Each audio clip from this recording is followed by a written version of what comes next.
Salve galera, beleza? Eu sou o Jeff e no vídeo de hoje eu vou começar uma série aqui, porque em muitos vídeos eu acabo citando vários combos e tal, e por conta de eu já estar inserido na comunidade do Commander mais otimizado, mais competitivo, eu acabo presumindo, mesmo que sem querer, que todo mundo conhece todos os combos, mas eu sei que isso não é a realidade de muita gente. Tem gente que não conhece as interações e tem alguns combos que eles são mais complexos mesmo.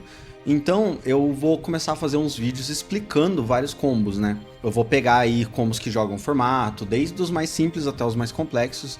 Eu pretendo começar com alguns mais simples, para ir explicando e ter aí vídeos para quem quiser eventualmente mais para frente procurar sobre algum combo ou outro, ter aí uma fonte de informação para poder entender também como que alguns decks funcionam, porque muitos decks eles realmente precisam de um setup mais complexo e de alguns combos com muitos passos que muitas vezes as pessoas não entendem como funciona. Então é isso, espero que vocês gostem desse tipo de vídeo e bora pro vídeo de hoje que vai ser sobre Food Chain.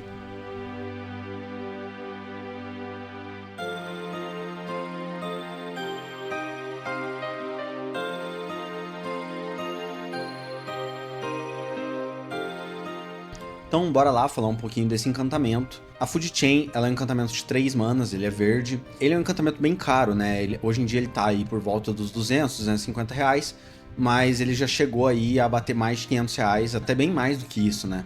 Teve uma época que ele era bem mais caro. E o efeito dele diz que você pode exilar uma criatura que você controla e gerar mana de uma cor que você escolher, igual ao custo daquela criatura mais 1. Ou seja, se você exilar uma criatura de 3 manas, você vai adicionar 4 manas de uma cor que você escolher, mas essa mana que a Food Chain gera só pode ser usada para castar criaturas. Agora que a gente já sabe como funciona o encantamento, eu vou fazer um recap aqui bem rapidinho da presença do Food Chain dentro do ambiente CDH e o que eu sei desde quando eu comecei a jogar CDH. Eu vou tentar dar uma resumida boa, então por isso talvez uma ou outra informação acabe ficando de fora, até porque muito do CDH antigo, né, de quando começou a surgir, acabou se perdendo na internet aí, muita gente não salvava a lista, então é bem difícil encontrar algumas informações. Então eu vou tentar tomar cuidado aqui para também não falar muitas coisas que eu não sei, mas eu vou tentar dar um recap aqui de como era o Food Chain antigamente. Eu acho que o primeiro deck que usava Food Chain de maneira realmente expressiva no Commander competitivo foi o Prosh. O Prosh é um dragão lá de 2013, ele veio num deck de Commander em 2013, que é Jund, né? Ele é vermelho, preto e verde. Ele custa 6 manas, é um 5/5 fly, e ele diz que quando você casta ele, você gera fichas de Kobold 0/1, igual a quantidade de mana que foi gasta para conjurar ele. Ou seja, se você conjurar ele pela primeira vez, ele vai gerar 6 Kobolds 0/1.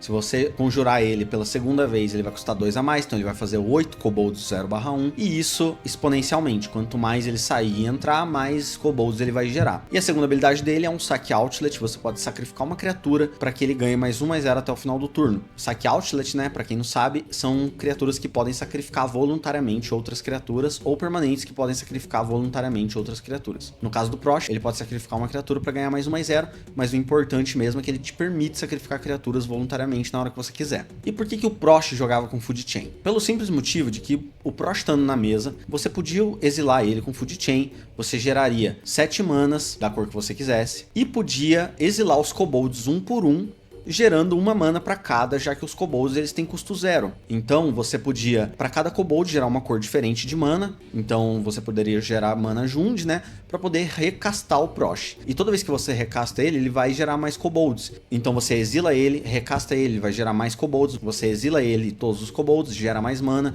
E assim você consegue fazer ali ETBs infinitos de Kobolds infinitos também, se você quiser. Podem ser sacrificados para poder dar dano, ou podem trigar ETBs infinitos para poder dar dano, e assim por diante. Não vou me aprofundar muito em como o Prosh funcionava, mas basicamente você conseguia fazer isso com ele. Já que toda vez que você exila um comandante, você tem a oportunidade de voltar ele para a zona de comando, ao invés de colocar ele no exílio, o que faz com que ele possa ser jogado novamente quantas vezes você quiser. Então o Prosh, ele era uma food para Food Chain, direto da sua zona de comando. Depois, muitos anos atrás, né, o Food Chain ele foi ganhando mais cartas que eram boas e que você não precisava necessariamente procurar um payoff dentro do seu deck, você tinha o payoff na zona de comando. E foi assim que vários decks Food Chain ganharam fama, porque eles eram o payoff ao invés de ser a food, como no caso do Prosh. Ou seja, você tinha na zona de comando uma forma que finalizava o jogo usando Food Chain, e não necessariamente uma forma de gerar mana infinita. Até porque agora a gente vai falar de 3 cartas que são as foods, né? que são as cartas que fazem gerar mana infinita com elas, que são 3. A Eternal Scourge, que é uma criatura de 3 manas que custa mana incolor e pode ser jogado do seu exílio. O Squee,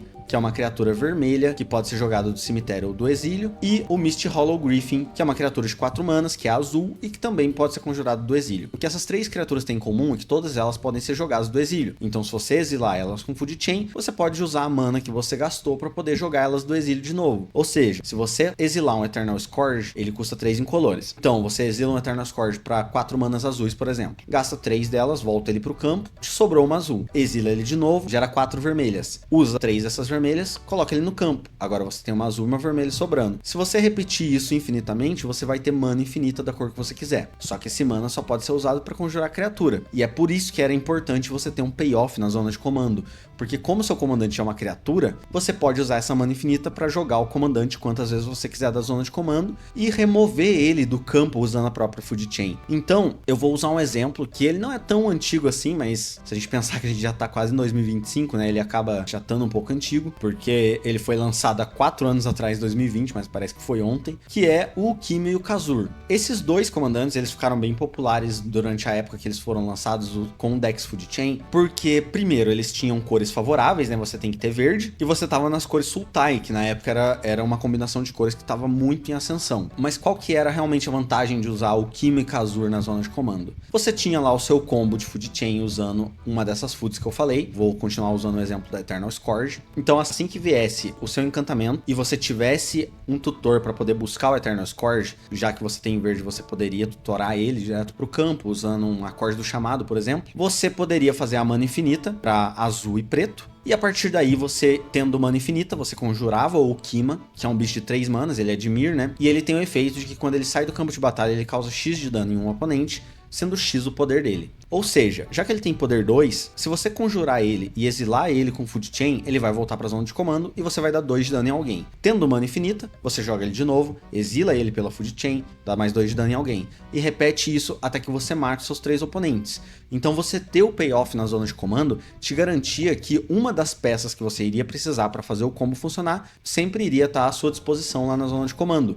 E como a zona de comando é uma zona que te permite jogar a carta novamente, ela é o espaço perfeito que faltava nos combos de Food Chain. Então perceba que na época do Prosh você tinha uma maneira de fazer mana infinita, mas precisava de outros payoffs. A partir do momento onde os payoffs começaram a vir na zona de comando, você só precisava buscar a peça do combo que fazia mana infinita e ganhava o jogo apenas usando o seu próprio comandante. E agora eu vou falar de um dos comandantes que ficaram mais conhecidos, assim, um dos mais icônicos, né, do Food Chain, principalmente no CDH. Hoje em dia, Food Chain não é uma estratégia muito usada no CDH, mas eu acho que até hoje, dos comandantes para Food Chain, esse ainda é um dos melhores, se não o melhor, que é o First Sliver. Acho que vale lembrar que meses antes, acho que 3 meses antes do First Sliver, a gente teve o Niv Mizzet, que era o Niv Mizzet 5 Colors, que também conseguia ganhar usando Food Chain, mas ele durou muito pouco, porque o First Sliver virou realmente o melhor comandante para essa estratégia, e a gente vai ver o porquê. Eu lembro certinho que na época que First Sliver foi lançado, que a galera começou a usar ele no CDH usando Food Chain e tal, muita gente que não conhecia o CDH perguntava, nossa, mas First Sliver joga CDH, quer dizer que deck de Fractus é muito bom no CDH e tal, não sei o quê. E não, né, o deck do First Sliver nunca foi um deck de Fractus, assim como a Nagila nunca foi um deck de guerreiros, e sim porque o comandante por si só, ele te capacitava para vitória, e é justamente por isso que ele era escolhido.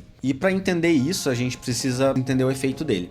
Uma das primeiras características que faz ele ser uma ótima escolha é o fato dele ser 5 Colors. Como ele tem acesso a 5 cores, você sempre vai ter acesso às melhores mágicas de cada cor. No CDH, que é um formato muito pouco restritivo, você só tá à mercê ali da banlist do Commander, você pode usar sempre do bom e do melhor de cada cor, né? E é assim que surgem os decks Good Stuff. Então você tendo um comandante que te dá acesso a tudo do melhor de cada cor, e tendo acesso também a uma base de mana ilimitada, usando Fetch, Choque, Dual Land e etc., você conseguia ter decks muito consistentes sendo 5 Colors, né? Teve uma época boa aí que os 5 Colors, eles eram realmente um grande destaque dentro do CDH por conta de te permitir múltiplas opções de cartas boas. E a segunda característica que faz ele ser um ótimo comandante Food Chain é a habilidade dele. Ele tem cascata. E como que isso funcionava? Basicamente, tendo cascata, quer dizer que toda vez que você conjurar ele, você vai revelar cartas do topo do seu deck, até revelar uma carta com um valor menor do que a dele, e conjurar aquela mágica sem pagar o custo. Então agora que você já sabe como funciona o combo de Food Chain com o Eternal Scourge, o Squee e o Mist Hollow Griffin, e sabendo que você está jogando com o deck 5 Colors do CDH, você deve imaginar que tendo acesso a Demonic Tutor, Enlightened Tutor, Academy Hector, Vampiric Tutor, Intuition e uma infinidade de outros acessos ao combo, você tinha uma facilidade muito grande para poder buscar o mais rápido possível o encantamento para o campo ou para sua mão e a food para o campo ou para sua mão e até mesmo para o exílio, né? Então você tinha uma maneira consistente de chegar no combo, e a partir do momento que você combou mana infinita, como a cascata ela triga no cast, era muito difícil de responder o First Sliver. Afinal, se você jogou ele e o oponente deu uma nula, ele só não vai entrar em campo, mas a cascata vai desencadear da mesma maneira, o que deixava ele muito mais difícil de responder, e mesmo que ele fosse anulado e voltasse para a zona de comando, como você tem mana infinita, era só fazer de novo. Então, ele conseguia ter uma consistência muito grande, já que o seu payoff ele basicamente não podia ser removido, né? E daí vem a forma que ele ganhava o jogo. Tendo cascata, você conjurava ele até vir uma carta que você pudesse conjurar, colocava em campo. Beleza, conjurava de novo, vinha outra carta, colocava em campo. E aí você pode imaginar que o céu é o limite, né? Você vai ter acesso ao que você quiser do seu deck. Então, independente do finisher que você escolheu, se for, sei lá, um Tremores de Impacto, você ia ter certeza que você acessaria ele diretamente do deck através do cast do First Sliver. Ah, daí o oponente vai e anula o seu encantamento que iria finalizar o jogo.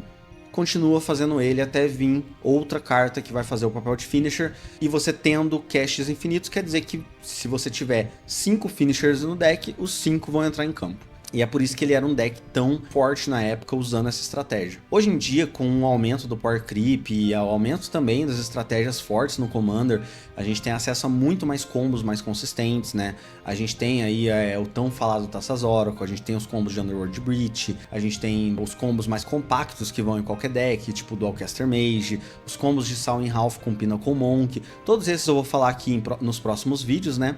Mas tendo muitas opções, a Food Chain acabou ficando um pouco escanteada, principalmente no Commander 500, que é uma carta que custa mais de R$200, então você teria que dispor de praticamente metade do seu budget para poder colocar ela no deck, então a gente acaba não vendo tanto a Food Chain, e é justamente por isso que talvez muita gente nunca tenha visto uma Food Chain jogar. Mas é isso, eu acho que deu pra explicar mais ou menos como que a estratégia funciona, deu pra falar também um pouquinho de como ela era no início. A partir daí vocês conseguem imaginar como que monta decks com ela, caso você queira experimentar alguma coisa.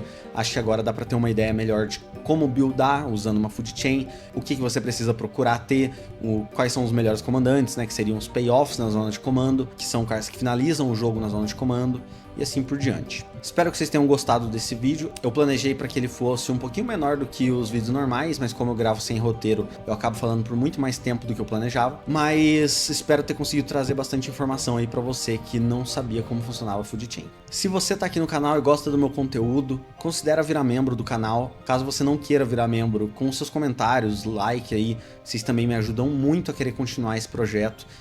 Quem me conhece há mais tempo sabe o quanto que eu já comecei e parei, mas que dessa vez aí tá realmente encaminhando, tá indo pra frente, e eu tô muito feliz com isso. Eu tô conseguindo tirar um projeto que eu tive por muito tempo do papel, e isso aí tá me deixando muito animado. Agradeço a todo mundo que assistiu até aqui. Se vocês quiserem comprar no Marketplace da Liga Magic, usa o meu cupom 3ND, vai estar aqui embaixo. Então, se você gostou do vídeo, deixa também nos comentários qual combo você quer que eu fale aqui nos próximos vídeos. E muito obrigado aí pra quem assistiu, e até o próximo vídeo. Falou!